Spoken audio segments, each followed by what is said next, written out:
my name is Susie Hawkins, and I'm a spiritual director at Ignatius House in Atlanta. And I want to tell you something really unusual that came to mind with this week's readings. Toilet paper? Did anybody else think about toilet paper? Do you remember during COVID, the toilet paper shortage? And I was among the people that became crazed about toilet paper. Of course, I was on the back end, I feel like all things, and, was in the empty aisle with barren shelves and no toilet paper. But it didn't stop me from thinking about, we're going to run out of toilet paper. It also reminded me, I have a couple of my grandfather's war ration books. And so government, government intervention to prevent, crazy. And why is that? And in my own reflection, for me, it's because scarcity is so available to me. It's so easy for me to experience lack, to perceive scarcity. And Jesus does more than just kind of protect the common good, invites us into this great spiritual teaching where he highlights the fact that there are things that are finite in their supply and they're finite in their ability to persist through time. So they're going to decay, moths can eat them, they can rust, they can be stolen, they won't last in time, and they're limited in supply too. And he says, but that's not the only choice. You have another choice. The infinite is available. And we can see the infinite. He says, the eye is the lamp of the body, and when the eye is sound, the body is filled with light. So there's another way to see. We need the body to be filled with light and look out. And when we do, we can perceive the infinite. And then around us, nothing is in short supply.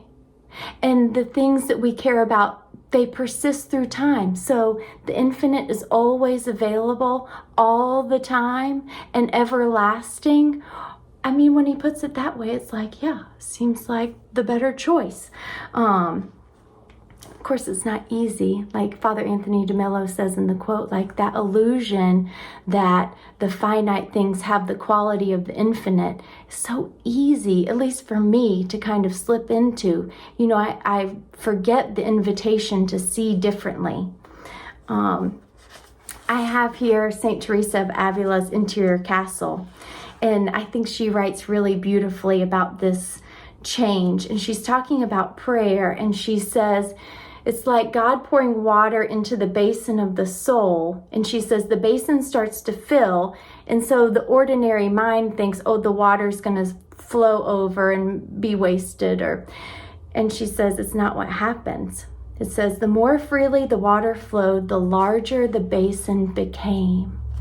So the water flows freely and the soul expands to capture all of it.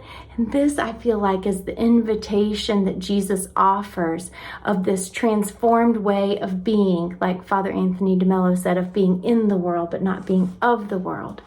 Then I want to share with you one more quote by a Jesuit, Jean-Pierre de Caussade. And he wrote, "The present moment is always overflowing with immeasurable riches, far more than you are able to hold. Your faith will measure it out to you. As you believe, so you will receive." And so I just appreciate this week's readings and the Word of God, the invitation by Jesus to look out with sound eyes. Have the body be filled with light, and to know that I'm surrounded by infinite riches, more than I can hold, and love and faith are what that requires. So I hope as you spend time with this week's readings that you, like me, are inspired to serve between the two masters, God and not mammon.